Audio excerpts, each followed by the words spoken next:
and welcome to Games as Lit 101. Mostly on this show, I tend to talk about specific games or specific concepts related to video games as a narrative medium, but today we're going to get a little broader than that, because there is a big problem with the way that we, as a culture, look at video games. I don't think I need to say that the position of this show is that video games are a meaningful and valuable form of artistic expression. Whether granting the player an outlet for the expression of their own creativity or allowing them to be part of a creative vision of the person making the game, they're capable of great things, and they're no less valuable than any other art form. But you may notice that most people don't look at them this way. We get people whose entire gaming experiences consist of Call of Duty's multiplayer modes, people who never branch out beyond a simple genre they started with, and even people who play great works of the medium without ever seeing anything but guns and explosions. I've seriously talked to someone whose favorite game was Red Dead Redemption, and when I said that game had a great story, he said, I hadn't even thought of it like that. Seriously. Someone actually played all the way through one of the great open-world games of the last generation, and quite possibly the only great video game western, without even realizing there was a story worth paying attention to. There is something seriously wrong with how we're looking at video games. Now, of course, a lot of people only focus on one genre, or stick to stuff that they're comfortable with. A lot of people don't even find much personal value in art to begin with. That's a thing for all mediums, not just video games. And you know what? It's fine to occasionally just turn our brains off and enjoy something fun, but there is still a key difference in the way that we look at video games. We are taught to respect, appreciate, and learn from other art forms. We go through literature classes from a young age, writing book reports in first grade and analytical essays in college. Even someone who just reads for their own enjoyment, not necessarily to get anything positive out of the books they read, understands this value because it's been taught to them. And the same goes for all sorts of other kinds of art. Drama, music, film, painting.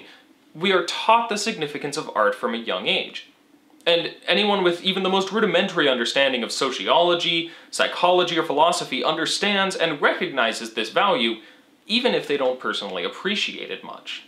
The problem here is that we approach video games from a completely different angle than the way that we approach other art forms.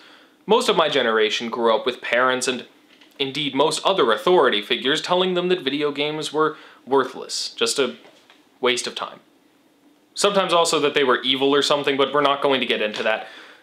Point is, we were told that video games were nothing more than a way to waste a little time for fun, and they should be treated as such and nothing more, as worthless, wasteful toys, useful only for supplying brief escapist entertainment and stress relief.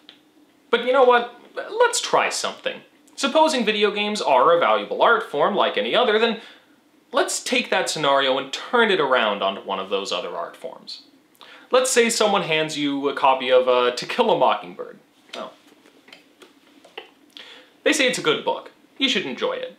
But they also warn you, don't spend too much time reading it.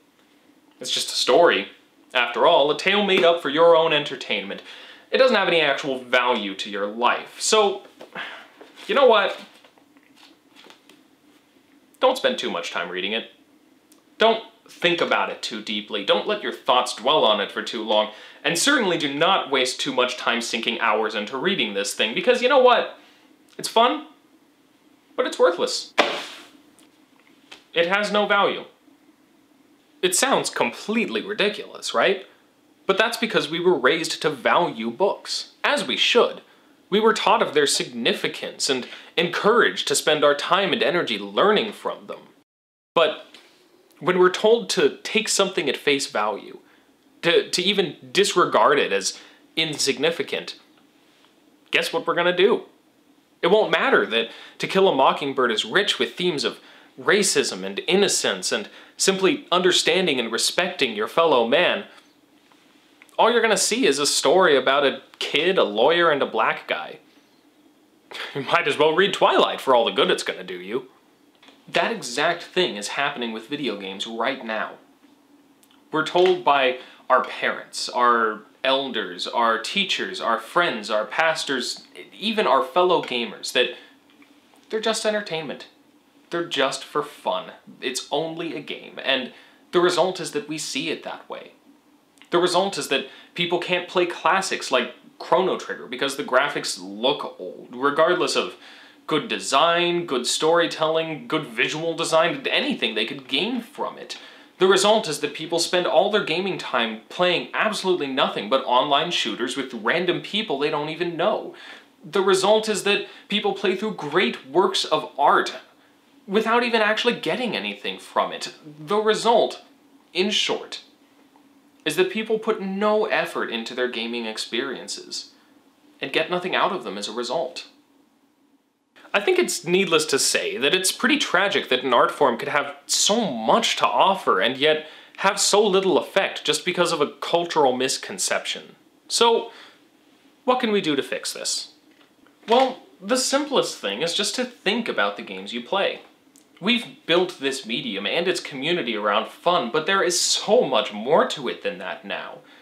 Think about what a game means, beyond just how fun it is to play.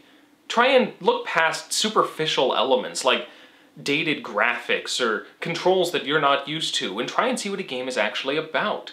Try and branch out into other genres that you don't play very often, because nothing is ever just a game. It can all mean something, and there is nothing but good to come from thinking more deeply about these interactive experiences. But of course, that's a personal thing, and we are talking about a widespread cultural problem here, so don't just change your own perspective. Inform others, too. Don't warn kids about video games. Educate them. Set limits, teach them responsibility, but don't do so by devaluing something worthwhile that they enjoy. Help them appreciate games instead of turning their brains off every time they turn a game on. And when appropriate, help to inform people who don't understand video games, politely and patiently of course, about where their value lies. But far and away, the most pervasive and most important thing that we need to fix is this idea that video games are not worth our intellectual effort. I'm sure we've all heard this before, right? Someone saying something like, "You're overthinking it. It's just a game." Whether on an insightful video, a forum post, or even just in person, people will say these things that clearly imply that video games are not worth this level of thought. Guys, if video games have something to offer us, there is no reason why we shouldn't receive it. We think deeply about books, movies, plays, songs, but we completely ignore video games when they could be enriching our lives in the same ways. It's shameful, and it has to stop. Only then, when we've embraced the great things that video games can do, will they actually be allowed to take effect as they should. So do you agree?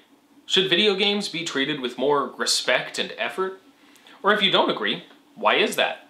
Feel free to discuss it in the comments. Though, anyone who uses the phrase, "just a game," as an argument is going to get an F. Tautologies do not make for good argumentation. Next week, we're going to be talking about storytelling in the context of open-world video games. So, until then, class dismissed.